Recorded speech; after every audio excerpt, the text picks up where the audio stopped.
Hello বন্ধুরা, আজকে আমরা যে দেশের কথা জানাতে চলেছি সে দেশটি আপনাদের কাছে বেশ পরিচিত, যেখানে পানির চেয়ে তেলের দাম কম, যার উপর দিয়ে কোনো দেশের এরোপ্লেন যেতে হলে তার ভেতরে লাল পানিও রাখা যাবে না, যে দেশটিতে সোনায় মোড়ানো টয়লেট আছে, যেখানে বাসিন্দারা দোকানপাট খোলা রেখে কোথাও গেলে চুরি হয় না, কারণ কেউ চুরি করলে হারাতে হবে তার হাত, যে দেশটিতে পৃথিবীর ইতিহাসে প্রথম হালাল নাইট ক্লাব রয়েছে এবং এই দেশটি 2024 সালে পৃথিবীর সবচেয়ে উঁচু ভবনের নাইট ক্লাব রয়েছে এবং এই দেশটি 2024 সালে পৃথিবীর সবচেয়ে উঁচু ভবনের মালিক হতে যাচ্ছে, যার দৈর্ঘ্য আপনার কল্পনাকেও হার মানাবে। এমনই সব অদ্ভুত আর অজানা তথ্য নিয়ে সাজিয়েছে আজকের ভিডিও।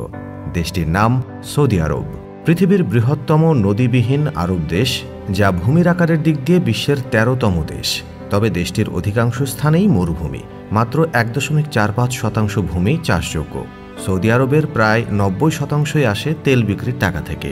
বিশ্বের সবচেয়ে বড় তেল ক্ষেত্র রয়েছে এখানে, মজুদ রয়েছে প্রায় 75 মিলিয়ন ব্যারেল তেল।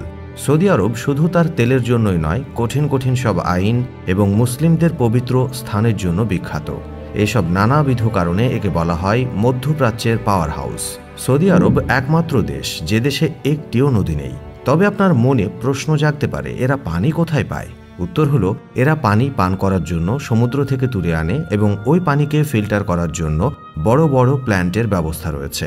মুসলিমদের সবচেয়ে পবিত্র স্থান মক্কা এবং মদিনা, যা সৌদি আরবেই অবস্থিত।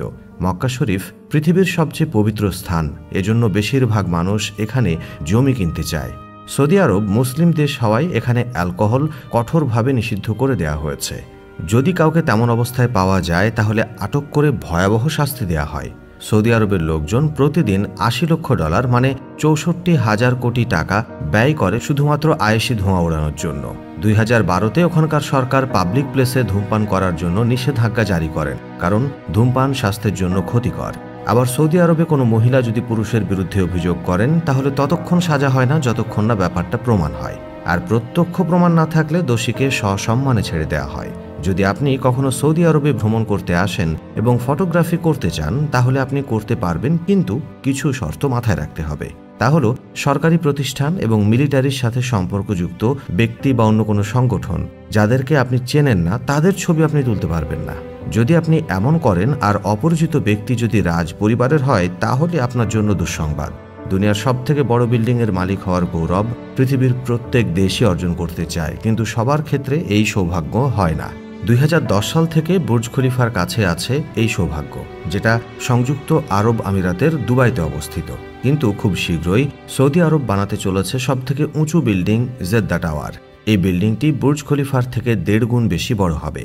মক্কা শরীফের দ্য গ্রেন মক্স থেকে 1.5 গুণ বেশি বড় হবে। মক্কা শরীফের দ্য গ্রেন মক্স অবস্থিত, যেখানে 9 লক্ষেরও বেশি মানুষ নামাজ আদায় করতে পারে। এটি পৃথিবীর মধ্যে সবচেয়ে বড় মসজিদ এবং এটি পৃথিবীর মধ্যে সবচেয়ে ব্যয়বহুল স্থাপনা। এটি বানাতে প্রায় $100 বিলিয়ন খরচ হয়েছে। আপনি জানেন কি পৃথিবীর সবচেয়ে বড় ঘড়ি কোনটি? প্রথমেই আপনার মাথায় আসবে লন্ডনের বিগ বেনের কথা, কিন্তু না, তার চেয়েতেও 6 গুণ বড় ঘড়ি রয়েছে পবিত্র মক্কা নগরীতে। মক্কা রয়্যাল টাওয়ারে অবস্থিত এই ঘড়িটি মক্কা ক্লক নামে পরিচিত। এটি চতুর্মুখী ঘড়ি, 400 মিটার উঁচুতে এর অবস্থান। সৌদি আরবে অপরাধের পরিমাণ কম, এখানে বিচার প্রক্রিয়া খুব স্বচ্ছ। অপরাধ করে কেউ পার পায় না সহজে, হোক না সে সৌদি রাজপরিবারের লোক। এখানে কেউ চুরি করলে তার 2 হাত কেটে দেওয়া হয়, এমনই বিধান ইসলামে রয়েছে। এবং কেউ যদি প্রক্রিয়ায় লিপ্ত হয় তাহলে তাকে পাথর নিক্ষেপ করা হয়। সৌদি নারীরা বোরখা, হিজাব এবং অন্যান্য শালীন পোশাক পরে থাকেন, আর পুরুষেরা আলখাল্লা, আবায়া, জুব্বা, টুপি ইত্যাদি পরিধান করেন। সকল প্রকার ছোট পোশাক এখানে নিষিদ্ধ, এমনকি এর জন্য যথেষ্ট সতর্ক থাকে সৌদি পুলিশ। তবে বিদেশি নাগরিকদের বেলায় এই নিয়ম কিছুটা শিথিল। এখানে নারীদের অভিভাবক থাকেন পুরুষরাই। বিয়ে কিংবা বিয়ে বিচ্ছেদের ক্ষেত্রেও পুরুষ অভিভাবকের দরকার হয়। বিচ্ছেদের পর কোনো নারীর সন্তানকে নিজের কাছে রাখা খুবই কঠিন, বিশেষ করে ছেলের বয়স যদি 7 বছরের উপরে হয় এবং মেয়ের বয়স যদি 9 বছরের উপরে হয়ে থাকে। সাম্প্রতিক সময়ে সৌদি আরবের যুবরাজ মোহাম্মদ বিন সালমানের উদ্যোগে বেশ কিছু পরিবর্তন হয়েছে। নারীদের গাড়ি চালানোর অনুমতি দেয়া হয়েছে, স্টেডিয়ামে বসে খেলা দেখার অনুমতি দেয়া হয়েছে। এছাড়াও তারা সাইকেল রেসে অংশগ্রহণ করতে পারেন। নারীদের সেনাবাহিনীতে অংশগ্রহণ করারও অধিকার দেয়া হয়েছে, তবে তাদেরকে সৈনিক হিসেবে সরাসরি যুদ্ধে পাঠানো হবে না। এখানে সিনেমা দেখা নিষিদ্ধ ছিল, তবে বর্তমানে সিনেমা হল খোলা হয়েছে। প্রিন্স সালমান ক্ষমতায় আসার পর সে দেশে ইউরোপ আমেরিকার মতো সৌদি আরবেও করেছেন নাইট ক্লাব। অবশ্য কর্তৃপক্ষের দাবি এটি হালাল নাইট ক্লাব। তবে এই নাইট ক্লাব আসলেই হালাল কিনা সেই বিষয়বস্তু নিয়ে সৌদি কর্তৃপক্ষই ভালো জানে। সেখানে নারী পুরুষ একসাথে গানের সাথে তাল মিলিয়ে ফ্লোরে নাচানাচি করতে পারেন। এমনকি নাইট ক্লাবে থাকে সকল সুযোগ সুবিধা এবং খেলাধুলার ব্যবস্থা। তবে হ্যাঁ, সৌদি আরবের নাগরিকরা প্রচুর পরিমাণে খাবার নষ্ট করে থাকে। এমনকি ডাস্টবিনের পরিবর্তে রীতিমতো ট্রাকে করে সেই নষ্ট হয়ে যাওয়া খাবার ফেলে দিয়ে আসতে হয়, যেটা খুবই দুঃখজনক। যা হোক প্রিয় দর্শক, এই নিয়ে আপনার মন্তব্য অবশ্যই কমেন্টে জানাবেন। আজ এখানেই বিদায় চাইছি। এতক্ষণ সঙ্গে থাকার জন্য অসংখ্য ধন্যবাদ।